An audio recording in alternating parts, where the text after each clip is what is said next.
Kathy Kelly interviews Baron Corbin, who says he had a depressing week, but before he can go on, Kathy Kelly cuts to the ring where Sami Zayn has stormed into the ring, and he's in his hoodie, and he says he has someone to address, and he doesn't know if he'll have a chance after Saturday, so he calls out Cody Rhodes, and man, was this crowd amped to see Cody Rhodes, and he comes out, and it's our face-to-face with these two. Zayn mentions what Cody said last week with Paul Heyman in the ring, that it's looking more like Cody and Zayn will be the match at WrestleMania. So Zayn puts him on the spot and says, was that lip service, or do you believe that I can beat Roman Reigns? Cody says, I didn't say things to BS you. It's what I believe. And asks, what do you believe, Sammy? This crowd breaks into a "This is awesome" chant as two men are talking. Mm-hmm. I was right with them, John, because this was a surprise on this show. It was not something they announced, and I don't know if it would have been something that anybody would have been banking on. They have, a very unique situation now where both of them are, I think, in the hearts of the audience vying for a WrestleMania main event spot, even though by this point it's pretty decided that it's Cody Rhodes in that spot. But nonetheless, this is an audience that is still very much maybe hoping for Sami Zayn to get that same level of treatment and attention. And I think the last thing you would expect the WWE to do is to put both sort of like opposing forces in the ring together because of the potential harm that you could do to the both of them.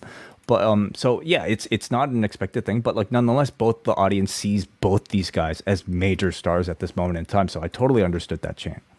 This was also an incredible faith in these performers that on the surface, you could look at this as like, this could go a different way. This is in New York. It's like, who knows if like this is not the time that we want to be risking Cody getting booed anywhere. And they believe, listen, this is not a case of we have this, we have a plan and then the crowd is taking over. It's like, we've got two great stories and we have some great performers spread out in these stories. And we're going to put two of our tremendous performers in the ring and they're going to knock it out of the park. And we're just going to heighten each of their stories respectively. And that's what came out of this.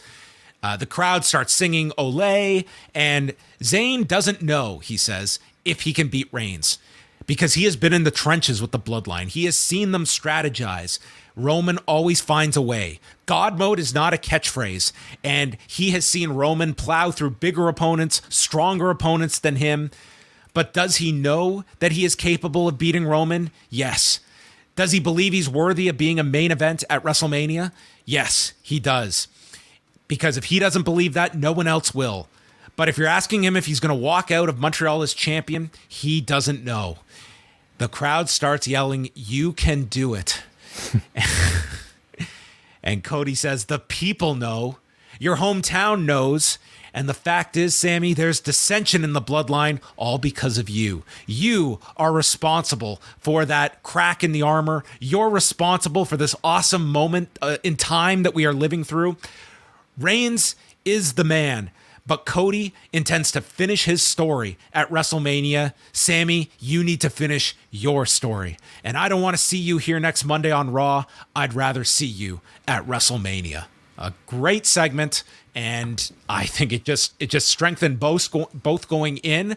And believe me, as much as anyone can look at the main event of WrestleMania, once that match is like heated up with Reigns and Zayn, you're going to have an entire arena that is going to be believing Sami Zayn can win this match. And I think that this segment, let's just go out there and sell you on Cody versus Zayn as much as we can, that all you need is that shred of doubt, I think, to make for that unbelievable atmosphere for a match. And I think they more than have that for Saturday. Completely. I really thought this was an incredibly brilliant segment on several levels that I think solved a lot of their problems.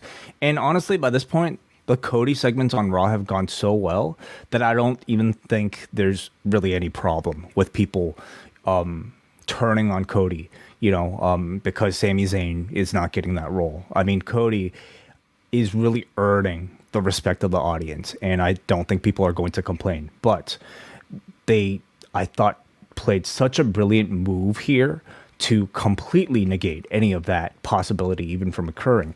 You know, you have a lot of the audience that really wants to see Sami Zayn in that role at this point.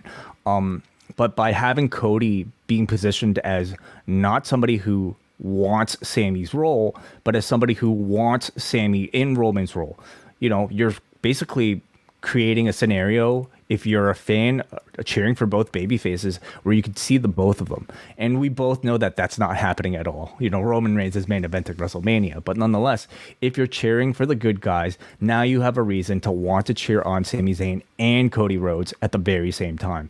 And if Sami Zayn happens to fail on Saturday, well, then you can at least cheer for his friend Cody Rhodes. So it completely negates any sort of like negative feeling somebody might have for Cody Rhodes taking a Sami Zayn's role. At the same time, you're using Cody Rhodes to build up this match on Saturday, and you're giving incredible credibility for a chance of Sami Zayn actually being able to beat Roman Reigns.